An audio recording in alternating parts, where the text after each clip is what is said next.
Magandang umaga, magandang hapon, at magandang gabi mga kaibigan, mga kamamis at kadadis.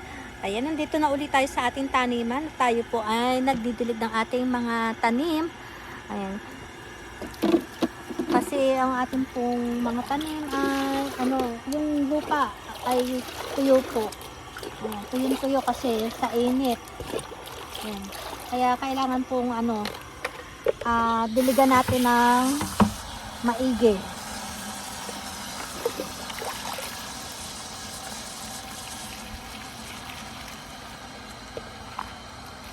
Ayan, ang dami po nating ang dami na naman nilang bunga. Nakakatuwa talaga ang magtanim. Ang dami na naman bunga.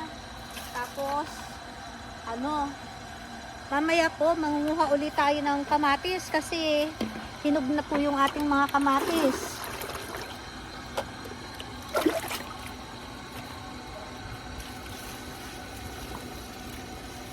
Ayan, dinidiligan po natin ng maigi kasi tuyong-tuyo yung lupa.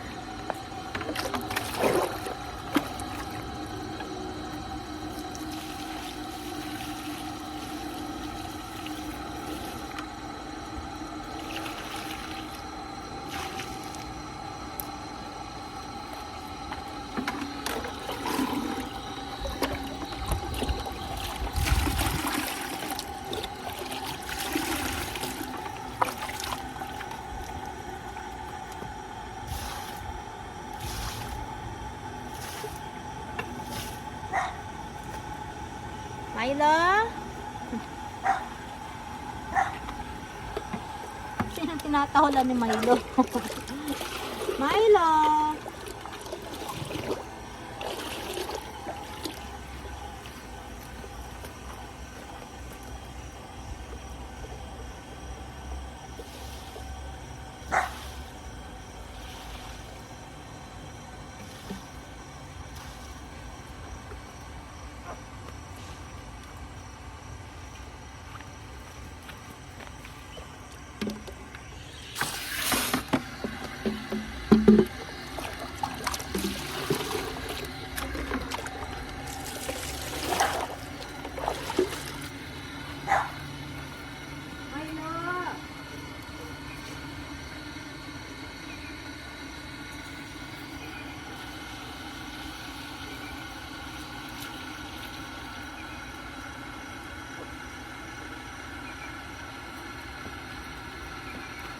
Ayan, masarap po yung magtanim kasi lalo na kapag namunga na yung tanim natin.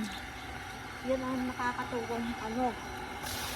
nakakatuwang part po ng pagtatanim. Yung pag ang ating mga tanim ay namunga na at napapakinabangan na natin yung kanilang mga bunga.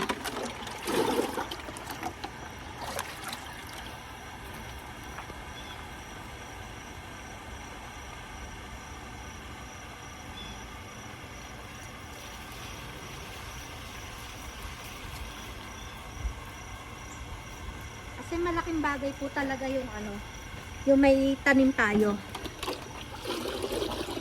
Kasi nakakatulong sa atin. Hindi na tayo bibili ng ng gulay.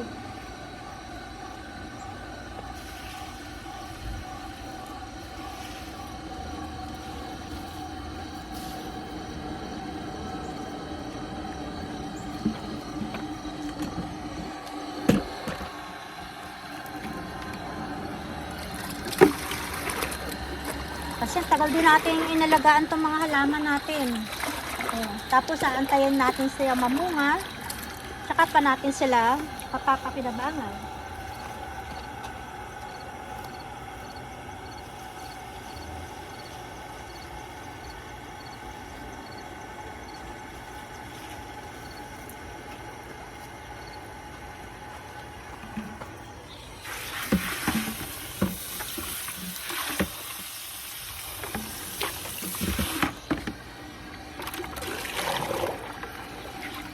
Kung wala ka mang space ng ng taniman kahit sa mga sa mga timbang sila, sa sako, sa lata. Ayan, pwede naman.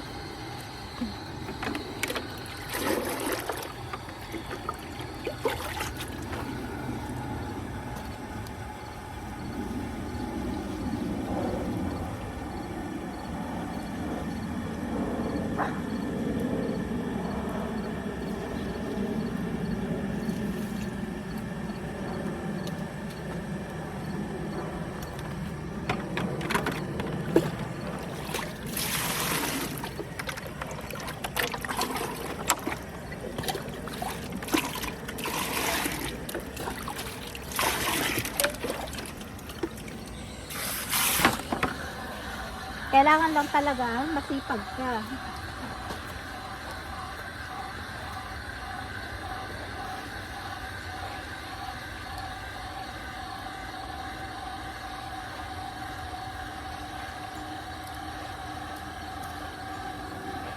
Kung gusto mo talagang maka-harvest ka ng marami, kailangan masipag ka.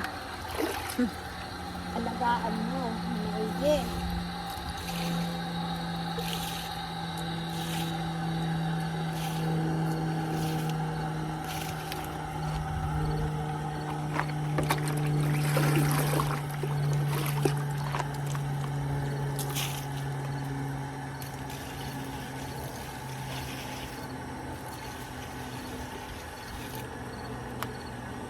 Ayan, aray ko. Maraming salamat po sa panonood nyo mga kaibigan. At huwag nyo pong kalimutang mag-like, mag-share po. At sa mga hindi pa po nakasubscribe, ayan, makikisubscribe naman po. Maraming salamat po ulit sa panonood nyo. Paalam!